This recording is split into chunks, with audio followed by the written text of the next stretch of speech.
महाराज जी, इतना भौतिक व लौकिक उन्नति के बाद भी ये लगता है कि जैसे सफलता अभी नहीं मिली है। देखो बताए, विश्व का सब धन भोग तुम्हें मिल जाए तो भी तुम्हें तृप्ति नहीं होने वाली। महाराज ययाति चक्रवर्ती सम्राट और देवयानी उनकी पत्नी शुक्राचार्य जी की पुत्री, परम सुंदरी। शुक्राचार्य जी तो कुलगुरु है दैत्यों के और समस्त शास्त्रों के ज्ञाता हैं। उनकी पुत्री कौन सा ज्ञान नहीं होगा। और वो ययाति की पत्नी थी। अपनी यौवन अवस्था भोगने के बाद भी भोगों की अतृप्ति, अपने पुत्र की जवानी ली और उससे भी भोग भोगा 1000 वर्ष तक, फिर भी तृप्ति नहीं। तब ऊब करके छोड़ा और ये निर्णय लिखा कि भगवान से विमुख अज्ञानी पुरुष को यदि पूरे संसार के जौ धानी स्त्रियां सब सुख दे दिए जाएं तो भी तृप्ति नहीं होगी। गोस्वामी तुलसीदास जी एक दोहा में कह रहे हैं, तब लगी कुशल न जीव कहूं, सपने हूं मन विश्राम। तब लग जीव को कभी कुशल का अनुभव नहीं होगा, स्वप्न में भी कभी मन विश्राम को प्राप्त नहीं करेगा। जब लगी भजत न राम कहूं, शोक धाम तज काम। इन कामना और वासनाओं का त्याग करके जब तक भगवान का भजन नहीं, तो कामना और वासना की पूर्ति से कामना वासना बढ़ती है और कामना वासना के त्याग से शांति प्राप्त होती है। त्यागात शांति अनंतरम। जब हम कामना और वासनाओं का त्याग, अब अंदर कामना वासना के त्याग करने की हिम्मत नहीं रह गई। जो मन कहता है वो करना पड़ता है। मन कहता है आज ये खाना है तो अब वो खाना है, ये भोगना है तो भोगना है, अगर नहीं भोगेंगे तो अशांत कर देगा। तो अशांति दूर करने के लिए भोग भोगने की इच्छा रखते हैं। और जबकि भोग भोगने से अशांति बढ़ती है, भोगों के त्याग से शांति बढ़ती है। त्यागात शांति अनंतरम।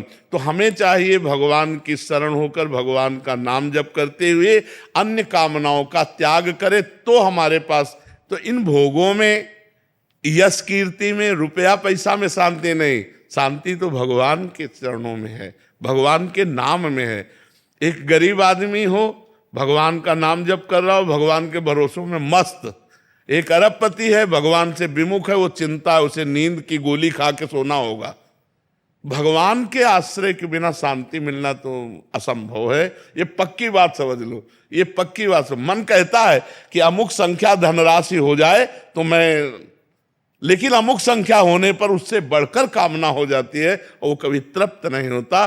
तृप्त होता है तो सब तज हरिभज, सब झंझट छोड़ो, राधा राधा राधा राधा राधा।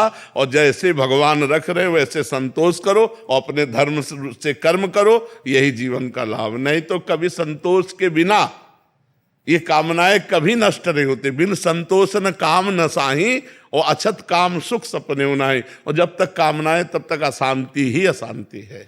विनीत जी लखनऊ से। राधे राधे महाराज जी।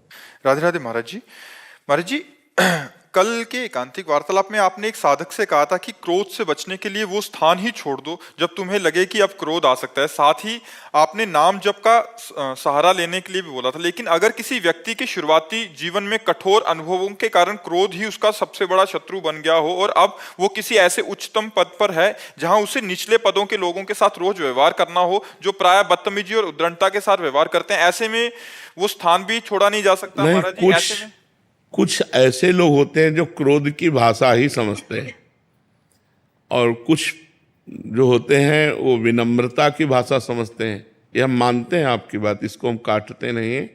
कुछ लोग ऐसे होते हैं।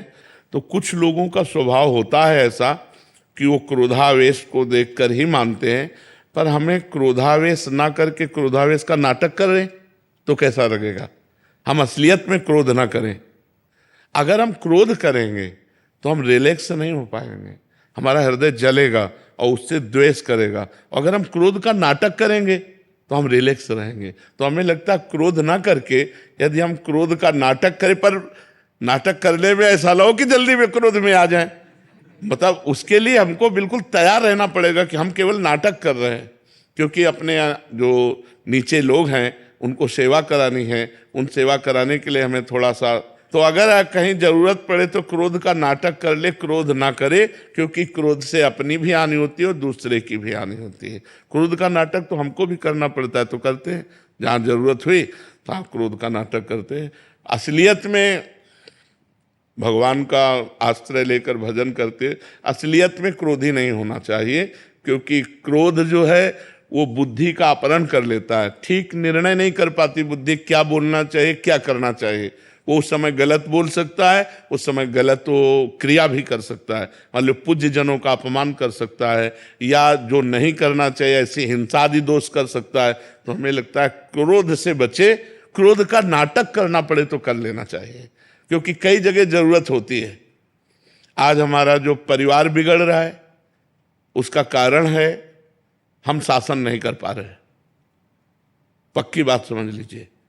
नहीं, अगर छोटेपन से शासन हो बच्चों का सबका तो बहुत मर्यादित बच्चे हो जाएं, लेकिन छोटेपन से तो मोबाइल पकड़ा दिया जाता है और छूट दे दी जाती है, माता पिता अपनी मस्ती में रहते हैं, बच्चे बिगड़ जाते हैं। जब वो सयाने होते हैं फिर वो समझते नहीं।